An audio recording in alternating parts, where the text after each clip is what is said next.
Being lighthearted can be one of the hardest things to get used to. The ego in us, the shadow, or that part of our psyche goes, wait, there must be something I'm supposed to be feeling bad about, or worry about, or afraid of. So how do we go throughout the day lighthearted, but at the same time not ignoring our emotions, not shoving them down? One way is taking time for meditation, contemplation, and self-inquiry, basically soul-searching. Spend time getting to the root of any emotion, behavior, or situation that's expressing. Stop criticizing and blaming other people and things and look only at our part in it. Once we accept that we can only change ourselves and not others, we take a big step in our healing and growth. Letting go of control, and here's a big one, understanding that each individual is coming from their own wounds and their own perspective. So in a nutshell, don't take things personally. Don Miguel Ruiz, who wrote The Four Agreements, said, "Don't take anything personally. Nothing others do is because of you. What others say and do is a projection of their own reality, their own dream. When you're immune to the opinions and actions of others, you won't be the victim of needless suffering." As an example, you know when you haven't heard from someone in a while and maybe you've reached out and didn't hear back? Well, the ego will create stories and scenarios as to why, and it can go either way. Either we're critical of ourselves as to why, or we're critical of them as to why. Then you finally connect with this person, and it's not any of the stories you had created. And even if it was, why waste the energy? Accept that there's some reason and go about your life. I've learned that a non-reaction and staying in a positive frame of mind works best, and we all know how powerful thoughts are. I've known a few people over the years that presented these attributes. One was a guy I worked with. He always saw the good, the positive, and not in an annoying fake way. I, on the other hand, might be stressed and tense, and he'd stop me and sing that Bob Marley song, Three Little Birds, "Don't worry about a thing."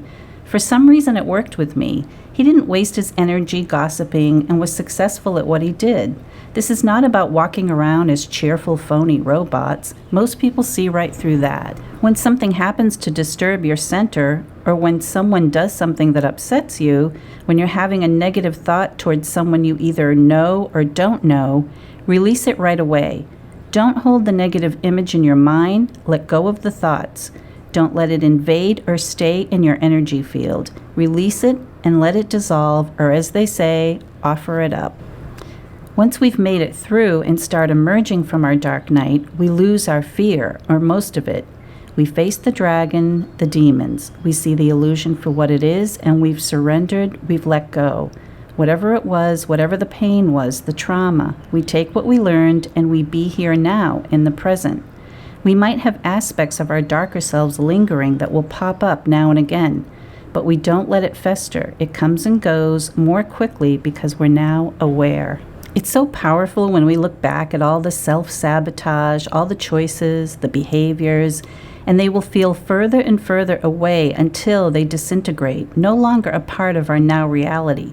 All the demons, the dragons that brought us to the dark night, all the knots that were untied as the kundalini energy moved through, was all brought to the surface and exposed for us to see and heal. We realize it was me all along. This isn't self-persecution, it's self-love to heal all the broken bits and pieces. It's also not about being a doormat. It's looking at ways we've hurt ourselves, looking ourselves squarely in the eye and saying, no more. Letting go of negative thoughts and emotions isn't easy. It's a program that's been running most likely for a very long time, and some of it isn't even ours. But once we see it, only we can take responsibility to turn it around. Bruce Lee said, "Don't speak negatively about yourself, even as a joke. Your body doesn't know the difference. Words are energy and cast spells. That's why it's called spelling. Change the way you speak about yourself, and you can change your life. What you're not changing, you're also choosing." Having faith helps to lighten the load and the mood. Faith in all that is, God, Source, whatever it is for you, the higher intelligence, the all-knowing. It's with us, within us, all the time. But our lower nature will ignore it at times.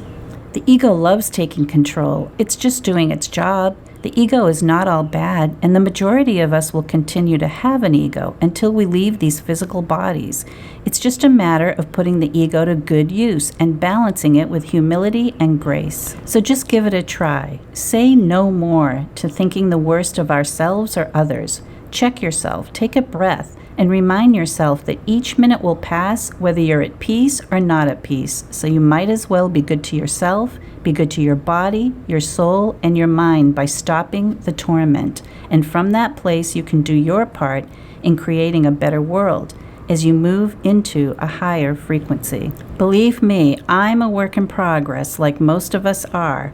But as we move into the higher frequencies, hanging out there more and more, choosing a better reality, a better timeline, we can lighten up and light it up.